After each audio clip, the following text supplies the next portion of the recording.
Hello there. Back working now. My workshop is all finished and everything is in place. New grinder. It's nice and warm, comfortable, it's light and bright. Still a bit more work to do, a bit more tidying up to do. Windows need cleaning, just general bits and pieces. There's a big mess in the garden to tidy up, because you can imagine all the rubbish went out there, and I've got to go to the recycling dump over the next course of the next few days and weeks to get the garden tidied up in time for spring. So I guess I guess you want to have a look round then and see what it's like. Let's take you off the tripod. Well, this is the sort of bench I was working on just now. I do all my marking up, and I'll do my scales gluing up on there as well. Leather work I do in the house. This is my kiln for my heat treating, and a little oven there for tempering. And then around here I've got my metal cutting bandsaw for cutting out the knife profiles. Also I do my vacuum jar and scale wood treatments in here. I'll have to put a new ceiling in. Still needs a bit of paint, but it's quite good. I'm quite happy with that. And a lot of good bench space as well, so it's quite comfortable. And then through into the main grinding room itself. Got my old Clark woodworker sanding machine, and the little circular disc on the front that I use for profiling the front of the scales on my knives. There's my nice Irwin 2-ton bench vise, and my woodworking bandsaw for cutting the scales to size. Right, I'll come back to that in a minute. So over in this corner here, got a radio to listen to, and my Sealy 12-speed pillar drill. Lovely drill that.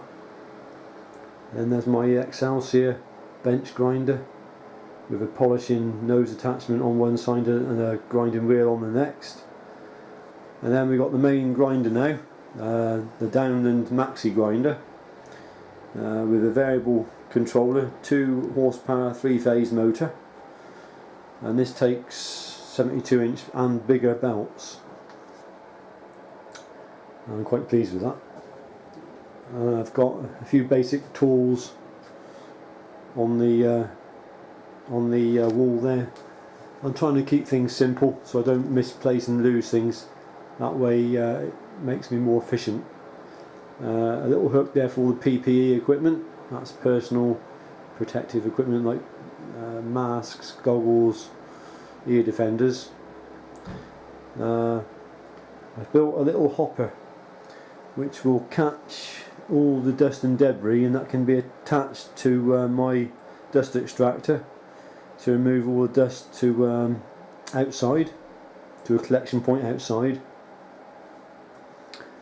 To the left of the grinder here I got 2 slots. One's occupied at the moment, and then the other one there will take the other tool arm, and this is for the tool arms, so I can just slot them in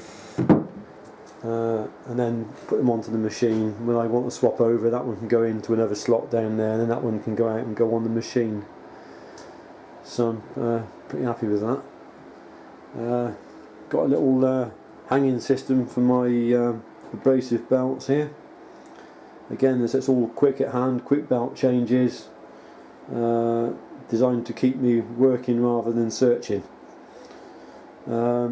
And then down there is the dust extractor, which removes harmful dust from all the machinery. You can connect that hose there to all the different machinery in the workshop, so that should eliminate some of the dust problem.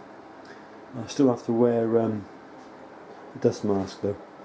I've also installed security systems, but I'm not going to go into detail about the security arrangements here for obvious reasons.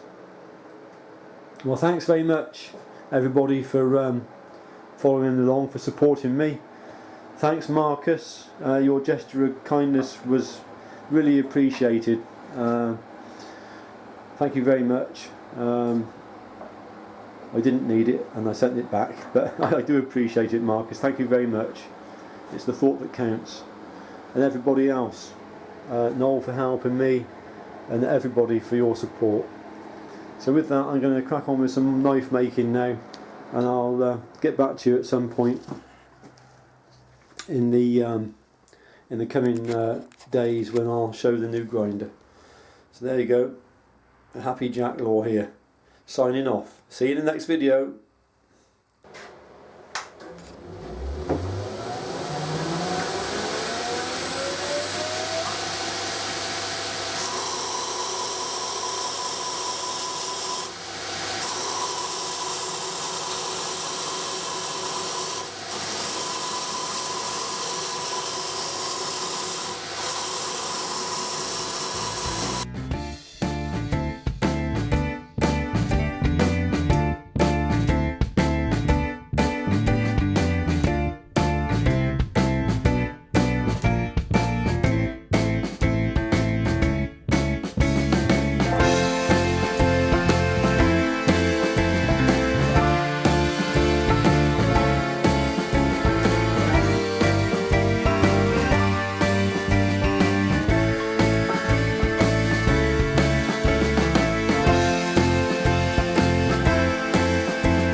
There's the first one, the first profile ground out on the new grinder.